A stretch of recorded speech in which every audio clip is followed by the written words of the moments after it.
eslataylik, iltimos e'tibor qarab turtinglar. Shu korxona rahbari bo'laman.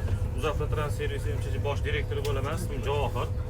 Sizlarni avtobusimizda ko'rib turganimdan juda ham xursandman.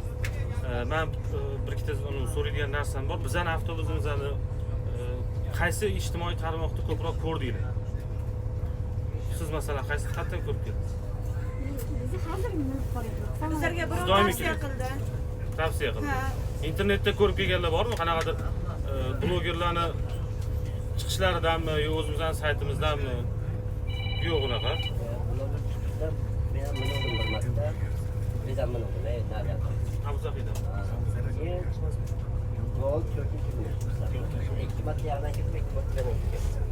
Qaysi birisiga qulayroq?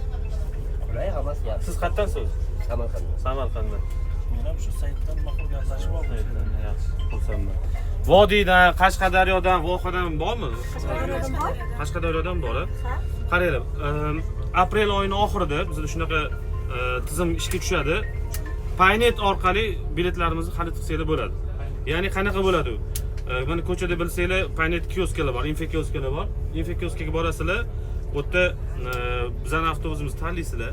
Yo'nalishi Moskva, bizda Kazan bor, Krasnodar bor, Perm bor, Ufa bor. Qaysi yo'nalish kerak bo'lsa shuni tanlaysizlar. Tanlagandan keyin mestasini tanlaysizlar. KK5. Hozir avtotiket.uz saytidan olyapti odamlar. Endi bu yog'iga Paynet tizimidan olsa bo'ladi. Bu hozir Paynet tizimi juda ham rivojlanib ketgan. Bu joyda hozir istalgan joyda bor. Bizda shunaqa yaqinda tizim bo'ladi. Uni mobilniy prilojeniyasi bor, Paynetda, Info kioska bor. Undan tashqari uzum nasiya bilsanglar kerak, uzum nasiya orqali ham biletlarimizni xarid qilsanglar bo'ladi. Bu aprel oxirlarida o'sha ishga tushadi. Ya'ni o'sha 1 millionlik biletimizni 1 yilga bo'lib to'laydigan variantda olsanglar bo'ladi. Faqat uzum nasiya orqali. Bu yana ham bir yo'lovchilarga qulaylik yaratadi deb o'ylaymiz. Biz shu fikrga keldik. Yana biz xohlayaplikki, yo'lovchilar bu yerga avtobusga o'tirib ketish uchun kelsin.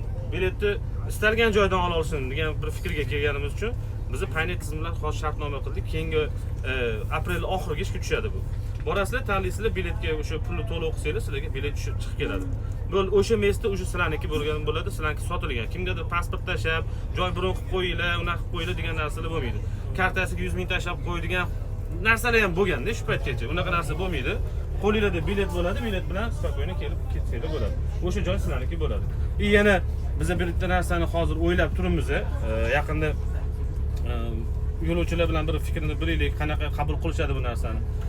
Agar kim onlayn sotib olsa, farqi yo'q. U uzun nasiya orqali bo'lsin, u Atto kartasi, hozir Atto kartasi bilan ham bo'lyapti. Atto kartasi Paynet tizimi orqali bo'lsin, Payme farqi yo'q. Onlayn olsa 3% dan 5% gacha arzonlashtirilgan narxda oladi. Biz shunaqa qilmoqchimiz.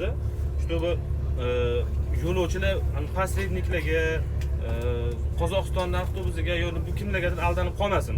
Ular u saytga ulana olmaydi. Chunki bu davlat himoyasidagi bo'lgan avtobus, ularning programmasi ham защищенный bo'ladi. U piratskiga kira olmaydi o'tga. Hozir Uzavtotrans servisda bersanglar, Uzavtotrans servisda bersanglar, har xil ular chiqib ketadi. Lekin ichida qaysi biri rasmiyligini hech kim bilmaydi. Shu rasmiylik faqat Paynet tizimi orqali olsanglar bo'ladi, onlayn olsanglar bo'ladi. Onlayn boshqa bizda hech kimda bo'lmaydi. Sizlarga oq yo'l tilayman. Endi manzilingizga salomon yetib olinglar. Shu borguningizcha bizda xodimlarimiz sizlarni onlayn nazorat qilib borishadi, xudo xolasa. Bir yosh kattaroq odam bo'lsa, bir duo qilib qo'ysa, yo'lga chiqishdan oldin yaxshi bo'lardi. Kim bor shunaqa? Yosh kattaroq duo qilib qo'yadigan kim bor? To'rabay. Aka siz bir duo qilib bering endi. Mana kim bor? Yetib oling. Endi odam bir duo qiling, endi yo'lga ketishyapti endi. Amin. Sog' salomat shu Moskva shahriga yetib boring. Hammamiz omadini bersin. Hammamiz. Safaringiz bexatar bo'lsin, yaxshi yetib olinglar, sog' bo'linglar. Rahmat. Сидячий. Нет, это государство.